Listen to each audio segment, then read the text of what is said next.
ओम श्री परमात्मने नमः। दुःखेष्वनुदिग्मनः सुखेषु विगतस्पृहा वीतराग्यभयक्रोधः स्थितधीर्मुनिरुच्यते। जिसका मन दुखों की प्राप्ति में उद्वेग रहित है और सुखों की प्राप्ति में जिसकी स्पृहा दूर हो गई है तथा जिसके राग, भय और क्रोध नष्ट हो गए हैं, ऐसा मुनि स्थिर बुद्धि कहा जाता है।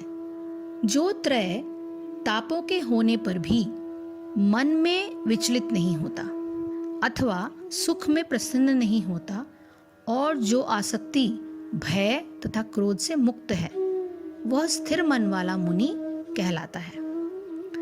मुनि शब्द का अर्थ है वो जो शुष्क चिंतन के लिए मन को अनेक प्रकार से उद्वेलित करे किंतु किसी तथ्य पर ना पहुंच सके। कहा जाता है कि प्रत्येक मुनि का अपना अपना दृष्टिकोण होता है और जब तक एक मुनि अन्य मुनियों से भिन्न ना हो तब तक उसे वास्तविक मुनि नहीं कहा जा सकता।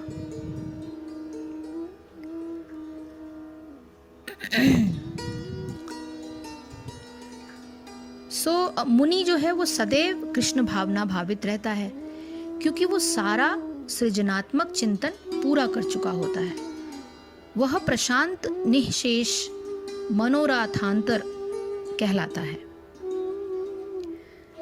या जिसने शुष्क चिंतन की अवस्था पार कर ली है और इस निष्कर्ष पर पहुंचा है कि भगवान श्री कृष्ण या वासुदेव ही सब कुछ हैं।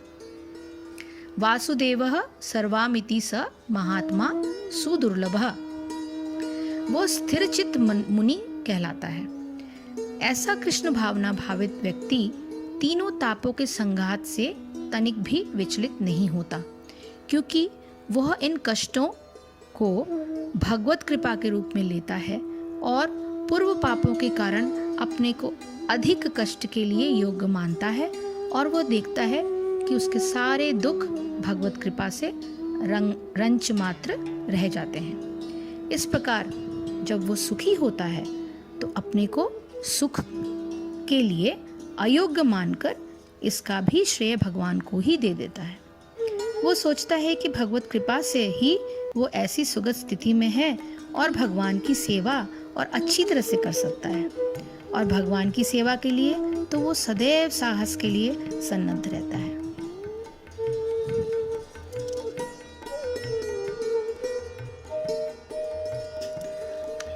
वह राग या विराग से प्रभावित नहीं होता। राग का अर्थ होता है अपनी इंद्रिय तृप्ति के लिए वस्तुओं को ग्रहण करना, और विराग का अर्थ है ऐसी इंद्रिय आसक्ति का अभाव। किंतु कृष्ण भावनामृत में स्थिर व्यक्ति में न तो राग होता है न विराग, क्योंकि उसका पूरा जीवन ही भगवत सेवा में अर्पित रहता है।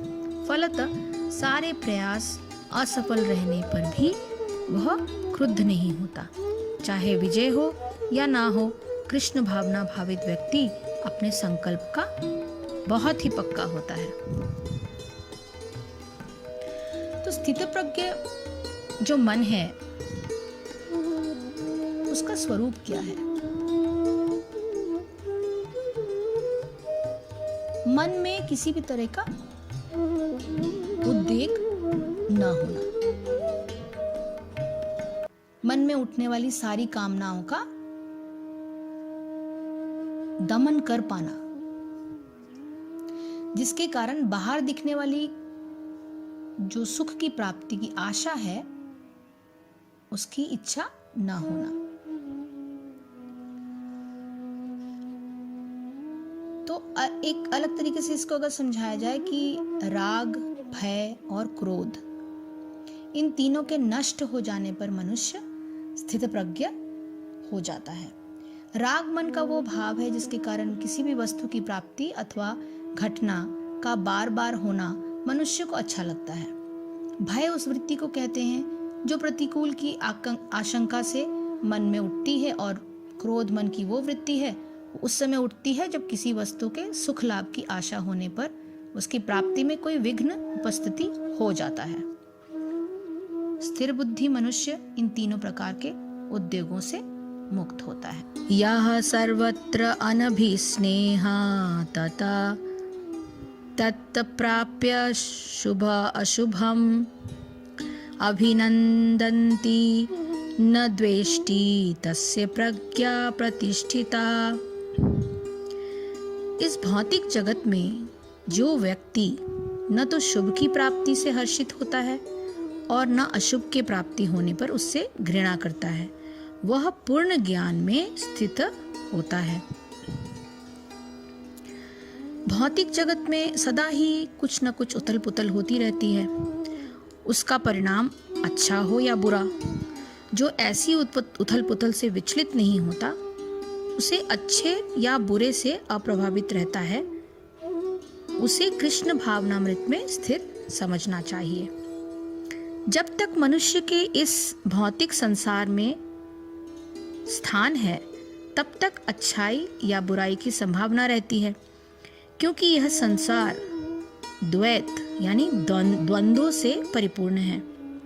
किंतु जो कृष्ण भावना में स्थिर है वो अच्छाई या बुराई से अछूता रहता है, क्योंकि उसका सरोकार कृष्ण से रहता है जो सर्व मंगलमय है। ऐसे कृष्ण भावनामृत से मनुष्य पूर्ण ज्ञान की स्थिति प्राप्त कर लेता है, जिसे समाधि कहते हैं। इस श्लोक में स्थित प्रज्ञ के मन के भाव, इसका वर्णन किया गया है। यहाँ भगवान ने मन में उठने वाले भावों के संबंध में ऐसी बातें कही हैं जो जीवन में आने वाली संपूर्ण परिस्थितियों और व्यक्तियों एवं घटनाओं पर लागू होती हैं। हमारी दिनचर्या की हर एक चीज में ये लागू होती हैं। यदि आसक्ति का अर्थ सुख की आशा लें, तो इसका यह अर्थ हुआ कि मन में किसी भी बाहरी वस्तु, व्यक्ति अथवा परिस्थिति से सुख की प्राप्ति का आशा होना ही हमारे दुख का मूल कारण है। श्रीमद् भागवत में कहा है कि आशा ही परमम दुखम नैराश्यम परमम सुखम, अर्थात जब कभी हमें दुख प्राप्त होता है तो उस स्थिति का विश्लेषण करके हम इसी नतीजे पर पहुंचते हैं कि कहीं ना कहीं हमें सुख की आशा थी, चाहे वो वस्तु अथवा व्यक्ति की प्राप्ति से संबंधित हो, अथवा प्रशंसा से संबंधित हो, अथवा धन्यवाद के एक शब्द से ही संबंधित हो। इस आशा के पूरा ना होने पर हम दुख में पड़ जाते हैं। जिस वस्तु से हमें दुख प्राप्त होता है उसके प्रति हमारे मन में द्वेष भावना उत्पन्न हो जाती है। परंतु यदि हम संसार के किसी भी संबंध से सुख ही न रखें, कोई आशा ही न रखें, कोई आशा न रखकर केवल कर्तव्य पालन करें, तो फिर बाहर की वस्तुओं से मन में प्रसन्नता अथवा दुख या द्वेष की संभावना ही नहीं रहती।